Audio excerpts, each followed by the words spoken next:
Doctor गरिमा श्रीवास्तव और आज हम डिस्कस करेंगे कि आपको अपने गायनेकोलॉजिस्ट से कब कब चेकअप कराना चाहिए। तो आइए जानते हैं कि कब आपको अपने गायनेकोलॉजिस्ट से ज़रूर मिलना चाहिए और वो आपकी मदद कर सकते हैं।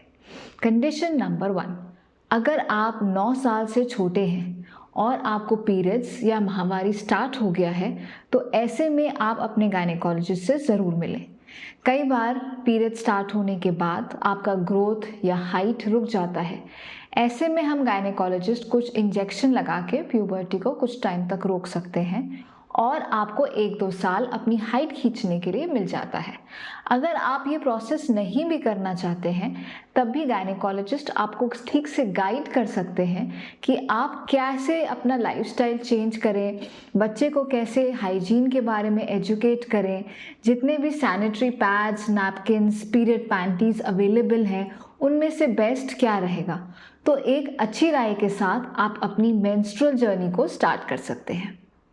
अगर आप 16 इयर्स के हो गए हैं और आपको पीरियड्स नहीं स्टार्ट हुआ है तो भी आपको अपने गायनेकोलॉजिस्ट से ज़रूर मिलना चाहिए, क्योंकि ऐसे में कुछ प्रॉब्लम हो सकती है जिसकी वजह से अभी तक पीरियड स्टार्ट नहीं हुआ। चाहे वो कुछ एक झिल्ली है जो कि बहुत मोटी है, या फिर ओवरीज का ठीक से डेवलपमेंट नहीं होना है, या कुछ जेनेटिक इश्यूज हो सकते हैं जो कि डॉक्टर चेक करके आपको बता सकता है और उसके हिसाब से उसका इलाज हो सकता है। तीसरी बात, अगर आपको पीरियड्स इर्रेगुलर होते हैं, इर्रेगुलर मतलब कि अगर आपको हर बार 28 दिन पे, 30 दिन पे नहीं आके 40-50 दिन पे आ रहे हैं, कभी 18 दिन पे आ रहे हैं, कभी एक ही साइकिल में आपको 3 बार ब्लीडिंग हो रही है, इसका मतलब अंदर ही अंदर कुछ फॉल्ट है, कुछ हार्मोनल इश्यूज हैं और उसको रेक्टिफाई करना बहुत ज़्यादा ज़रूरी है। अगर आपके पीरियड्स 2 दिन से कम चल रहे हैं या 7 दिन से ज़्यादा चल रहे हैं, मतलब बहुत ही कम फ्लो हो रहा है या बहुत ही एक्सेसिव फ्लो हो रहा है, तो भी ये ठीक बात नहीं है। बहुत ही कम फ्लो होने का मतलब कि कुछ खून की कमी हो सकती है, PCOS का कंडीशन हो सकता है या कोई हार्मोनल इश्यूज हो सकते हैं। बहुत ज़्यादा ब्लीडिंग से आप बहुत ज़्यादा ब्लड लॉस कर रहे हैं। ज़रूरी नहीं कि आपका जो ये मिथ है कि हम टॉक्सिक चीज़ें बाहर निकाल रहे हैं, ज़रूरी नहीं कि ऐसा हो। कई बारी इससे आप बहुत ज़्यादा खून लॉस कर देते हैं, आपको बहुत ज़्यादा शरीर में हीमोग्लोबिन की कमी हो जाती है, तो ऐसे में भी आपको अपने डॉक्टर से मिलना चाहिए। अगर ब्लीडिंग बहुत हैवी होती है, इतना कि आपको हर 2-2 घंटे पे पैड चेंज करना पड़ रहा है, आपको क्लॉट्स निकल रहे हैं या खून के थक्के निकल रहे हैं, तो भी ये ठीक नहीं है। अगर आपको पीरियड के टाइम पे बहुत एक्सेसिव पेन होता है तो भी आपको अपने डॉक्टर से एक बार ज़रूर संपर्क करना चाहिए कि कहीं ऐसा तो नहीं कि एंडोमेट्रियोसिस है, एडिनोमायोसिस है या PID जैसी कोई कंडीशन है। पीरियड्स में थोड़ा दर्द होना लाजमी है, बट अगर बहुत एक्सट्रीम पेन होता है तो आपको अपने डॉक्टर से ज़रूर दिखाना चाहिए। अगर आपको सेक्स के दौरान बहुत ज़्यादा एक्सट्रीम पेन होता है तो भी आपको गायनेकोलॉजिस्ट से संपर्क करना चाहिए। ये कई कंडीशंस की वजह से हो सकता है, dryness, infections, constipation, PID, endometriosis, vaginismus, तो जो भी कंडीशन है वो डॉक्टर डायग्नोज करके और उस हिसाब से इसका ट्रीटमेंट कर सकते हैं। अगर आप प्रेगनेंसी प्लान कर रहे हैं तो भी आपको अपने डॉक्टर से बेसिक चेकअप ज़रूर कराना चाहिए टू मेक श्योर आपकी प्रेगनेंसी की जर्नी हेल्दी रहे और बेबी आपका पूरी तरीके से स्ट्रॉन्ग हो। अगर आप 30 ईयर्स से कम हैं और आप 1 साल तक प्रेगनेंसी के लिए ट्राई करें बट अभी तक कंसीव नहीं हुआ है तो भी आपको अपने डॉक्टर से दिखाना चाहिए।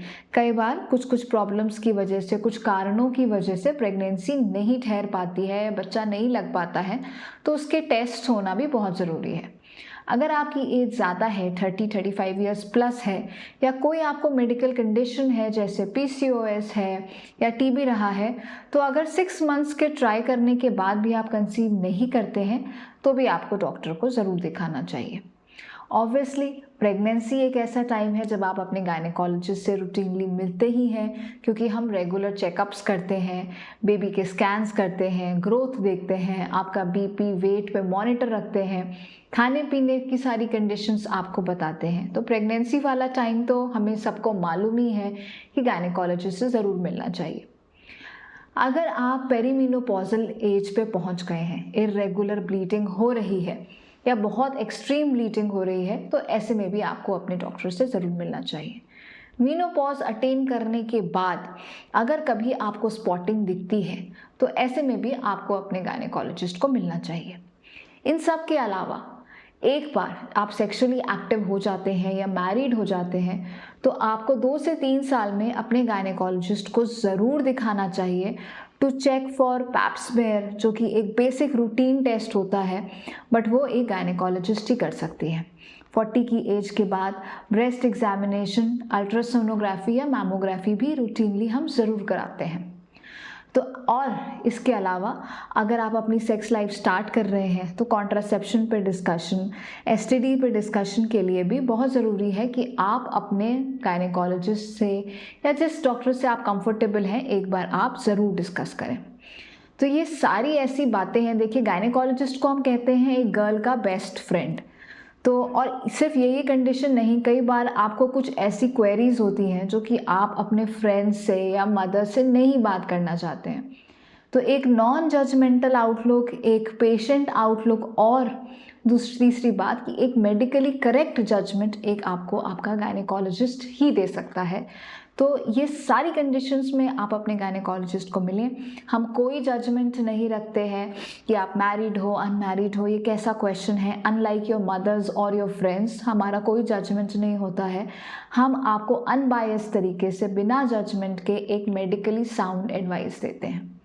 होपफुली आपको हमारा वीडियो पसंद आया हो। अगर आपको हमारा चैनल पसंद आया तो प्लीज़ लाइक और सब्सक्राइब ज़रूर कीजिएगा।